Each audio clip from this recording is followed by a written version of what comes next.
Hi, everyone. Number one Marmaduke fan here. I'm trying to read through all the $1 comics I got, and I just realized this is probably the only Image comic I've bought all year, with the exception of maybe a couple from the 50-cent bin when I went to a comic book shop and bought 150-cent comics last year. And I've got a couple theses with this one, so I've got to be careful to keep it straight. Thesis one is that part of the problem with unprofessionalism on Twitter is that it hurts your brand. So now when I see the big Image logo, I immediately think of how unprofessional Eric Larson has been online. And to sum up the controversy, because I made a video making fun of this, but I didn't talk about this because I try not to talk about Twitter drama on purpose on this channel. But a creator who had a comic with Image said twice of the Diversity in Comics channel that she hoped he died in an explosion by an IED in war, and then went on to say that because the Diversity in Comics channel creator, our boy Zach, because he was a veteran, he was probably a crypto fascist. So it was both a wish for violence, not a direct threat of violence, but a wish for violence and death upon a particular person, and a using veteran, kind of associating veterans with crypto fascists. So that's terrible. That's unprofessional. And Eric Larson at first kind of took a, free speech defense of it. I don't like it. It's shit talk, but we need to promote free speech. Now, if that was all his argument was, I would still say it's still unprofessional behavior, but I could understand that argument. You want to have a kind of vibrant and vigorous debate at your company. You don't want to be ousting people right away. So even if they say something atrocious, then a free speech absolutist could say, well, lots of people say atrocious things. I'm not going to fire them for that. But then the problem is that Eric Larson didn't stop there. He then essentially made moral equivocations to try to make the statement seem less bad than it was. If you're going to make a free speech argument, acknowledge how bad the statement is, and then defend it on the basis of free speech, even though it's atrocious speech, because that's part of the whole point of free speech. The free speech to say, be polite and nice to everybody, generally isn't threatened. It's the free speech to say outrageous and nasty things that's generally threatened, because people want to regulate bad speech. So say that it's atrocious to wish death upon individuals. It's atrocious to compare veterans to crypto fascists. It's atrocious to behave that way as a creator and a professional online. And I discourage that. But my commitment to free speech means that I accept these my creators who publish books with the company I co-founded, whose names appear on the book next to my logo and my brand. I accept that because I'm a free speech absolutist. Now Eric Larson has essentially poisoned the Image brand for me. This person who was probably one of the first artists whose name I learned while learning to read on Eric Larson's Spider-Man comic books. I now look at the Image logo and I think that that's what this company is now. And I guess my first thesis is one of the big controversies in the hashtag Comicsgate discussions or hashtag Move the Needle is whether blacklists are appropriate, whether you should boycott Marvel and DC or not. And I kind of stayed out of that fight because I try not to hop into a fight unless I've listened to the argument so well that I think I have something constructive to say. That's why I jumped in on the Comic Storian kerfuffle, because I listened to what people were saying and I thought I could say something to Comic Storian that was productive, and I didn't know what to make of the whole blacklisting fight. But then I remembered a tweet, and I think this book is illustrative of that tweet. I think the tweet I wrote was something like, my shoulder angel is on my shoulder, and my shoulder angel's on this shoulder, saying, hey, number one Marmaduke fan, boycotts that hurts the company, it hurts people who worked on the book who weren't the person who said the wrong thing, it doesn't create a positive atmosphere, boycotts are much better. So that's the shoulder angel. And then all the shoulder devil. Well, the shoulder devil is trying to get me to boycott. So what's the shoulder devil do? The shoulder devil just points at the timeline.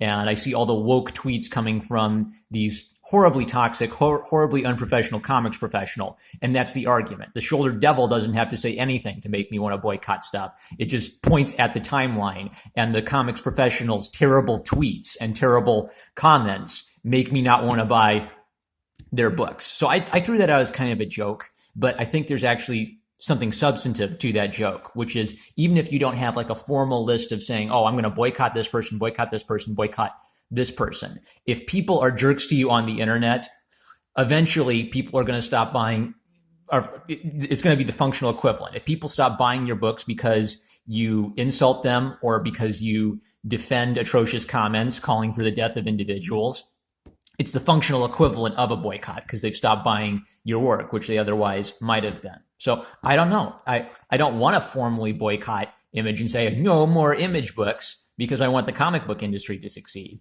But now, when I should just be looking at the hero book and saying, yeah, this is a fun superhero book. Oh yeah, there's some weird moments to the art. Now the branding is important, and Image has damaged its brand in the last 2 weeks.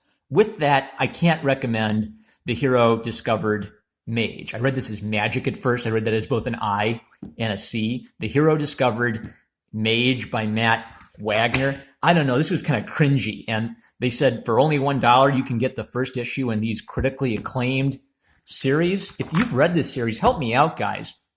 Why was this critically acclaimed? Was this like a bad issue 1 and then around issue 10 or something, Matt Wagner really started picking up steam and cranking out some really good art? This was, I've never watched The Room. People say, oh, watch The Room because it's funny. And I don't know if I want to sit through 2 hours of a movie just to ironically enjoy it. I tried to ironically enjoy this at first. Excuse me. And then I gave up. It's not so bad it's good. It's just, let's just read a bit. You'll see how I kind of ironically enjoyed it at first and then it got worse. So I knew this was going to be some Captain Marvel-y stuff already because he's got the logo. And so he shows up and he sees a bum on the street and says, why so glum? I'm not. I'm merely quiet while enjoying my contentment. You see, it might not last forever. And you? I'm loud to cover my isolation. It will last for... Who talks like this? Oh, are you so very alone then? Yes, completely. Parents? Loving, but basically blind. Friends? Idiots. Lovers? Yes, of course, I've had a few in my pitiful little life. What? All have betrayed me. All? All. What? What is this? What? Are you so sure? What, that they betrayed me? No, that your life is so very little. Oh, yes, I'm completely ineffectual. Then I'm afraid you have much to learn, my friend. What do you...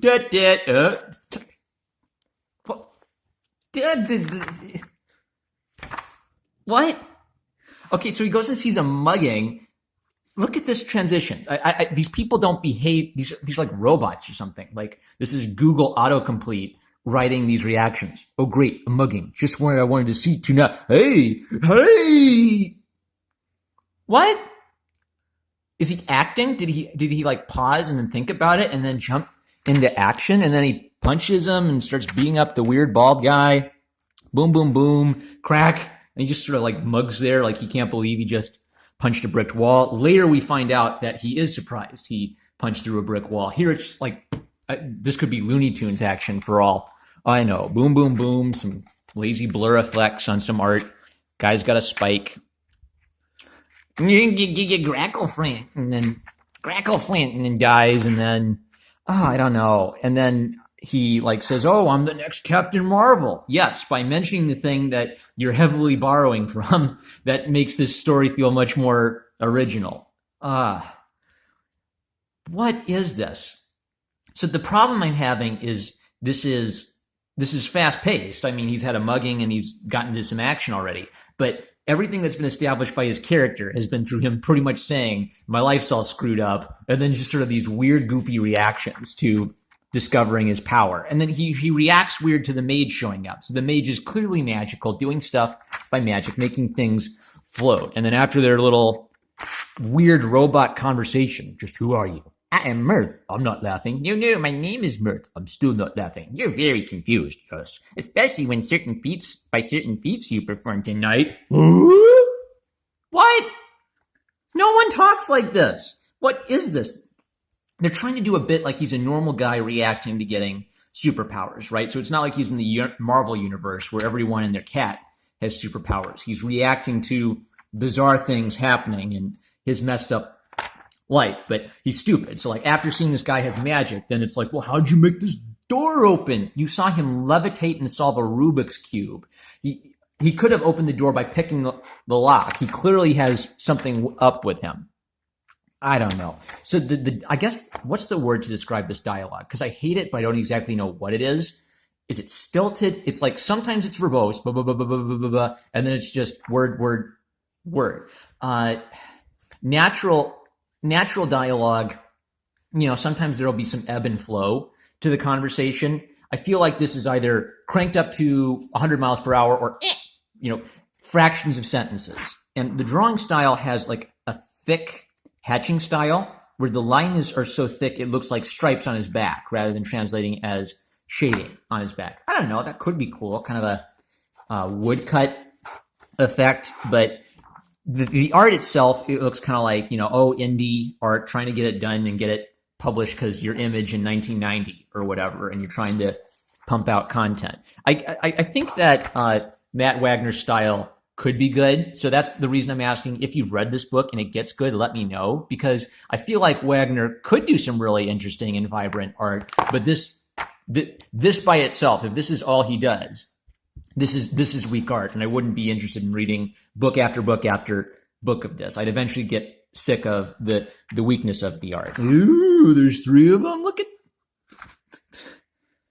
yeah. So, but he has this sort of raw style that could be really cool if he put a little bit more time into some of these weird little, I don't know, moments. I guess the point I'm trying to make is I tried to like this, ironically, and instead of it being so bad it's good, it was just so bad it's bad. And so he fights his way out and he crashes out. I don't know what I bought. Not worth $1, and does not accomplish the goal of making me interested to go read more of this. I would have not put out a number 1. I would have put out the first big issue that everyone says who's read The Hero Discovered Mage. If they talk about it and say, yeah, that's when it really started kicking butt, I would have put out that as the $1 one. So if you have actually read this series and it gets good, let me know when it starts to get good, and maybe I'll go check that out. But on the basis of its own merits, I am not interested to go check out The Hero Discovered Mage.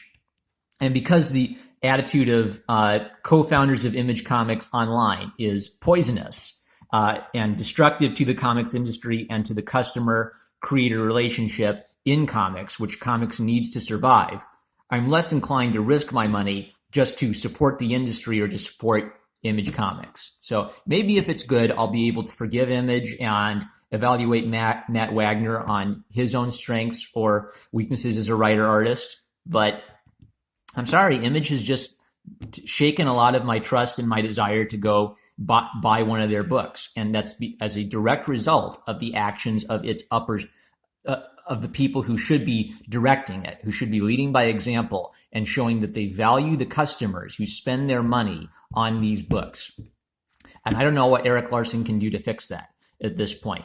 If he apologized tomorrow, I'd be happy he apologized, but he still defended a creator wishing death upon an individual, doubling down and making the application that one of the reasons Michelle Perez dislikes diversity in comics is because he is a veteran. You can't just say, "Oh, we give comics to the troops, aren't we great guys?"